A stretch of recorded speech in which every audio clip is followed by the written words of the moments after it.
യമനിനെ ആക്രമിക്കാൻ അമേരിക്ക പദ്ധതികൾ നടത്തുമ്പോൾ അമേരിക്കയുടെ ഒപ്പം കൂടി ആക്രമണത്തിന് ചുക്കാൻ പിടിക്കാൻ ബ്രിട്ടൻ ശ്രമിക്കുന്നുണ്ട് എന്നത് ഒരു രഹസ്യമായ പരസ്യമാണ്. 2023 ഒക്ടോബർ 7 മുതൽ യമനെതിരെയുള്ള അമേരിക്കൻ സൈനിക നടപടികൾക്ക് ബ്രിട്ടൻ ആവേശത്തോടെ പിന്തുണ നൽകിയവരാണ്.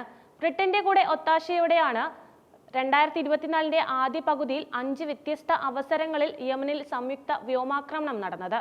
അമേരിക്ക നയിച്ച് പരാജയപ്പെട്ട ഓപ്പറേഷൻ പ്രോസ്പെരിറ്റി ഗാർഡിനിൽ സജീവമായി പങ്കെടുത്ത ചുരുക്കം ചില രാജ്യങ്ങളിൽ ഒന്നായിരുന്നു ബ്രിട്ടൻ.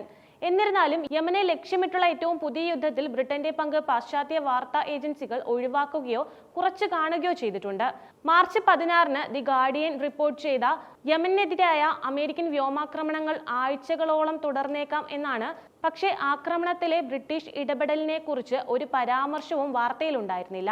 അതേസമയം കഴിഞ്ഞ ദിവസത്തെ ബോംബ് ആക്രമണത്തിൽ ബ്രിട്ടൻ പങ്കെടുത്തില്ല എന്നും അമേരിക്കയ്ക്ക് പതിവ് പിന്തുണ മാത്രമാണ് ബ്രിട്ടൻ നൽകിയതെന്നും BCCIയും റിപ്പോർട്ട് ചെയ്തിരുന്നു. പക്ഷേ യമനെയും അൻസാറുള്ള പ്രസ്ഥാനത്തെയും തകർക്കാനുള്ള പടിഞ്ഞാറൻ രാജ്യങ്ങളുടെ ശ്രമത്തിലെ ബ്രിട്ടന്റെ കേന്ദ്ര നേതൃത്വപരമായ പങ്കിനെക്കുറിച്ച് വർഷങ്ങളായി ചർച്ച നിലനിൽക്കുന്നുണ്ട്. മാത്രമല്ല ബ്രിട്ടന്റെ പങ്കിനെക്കുറിച്ചും അതിരുകടന്ന കൈകടത്തലിനെക്കുറിച്ചും ധാരാളം ഓപ്പൺ സോഴ്സ് തെളിവുകൾ സർക്കാർ മന്ത്രിമാർ പാർലമെന്റിൽ നടത്തിയ പ്രസ്താവനകളിൽ ഉൾപ്പെടെ ഉണ്ടായിരുന്നിട്ടും ഇതിനെക്കുറിച്ച് ആരും വ്യക്തമാക്കുന്നില്ല എന്നതാണ് സത്യമായ കാര്യം. യമനിൽ ബ്രിട്ടന് താല്പര്യമുള്ളതിന്റെ യുക്തി വ്യക്തമാണ് ഇതിൽ നിന്നും.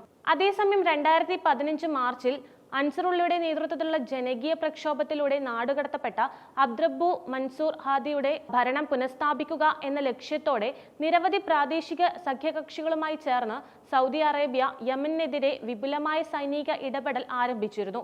2016 ജനുവരിയിലാണ് സൗദി അറേബ്യയുടെ ഈ നീക്കത്തിലുള്ള ബ്രിട്ടീഷ് പങ്കാളിത്തത്തിന്റെ പങ്കിനെക്കുറിച്ചുള്ള വിവരങ്ങൾ പുറത്തുവന്നത്.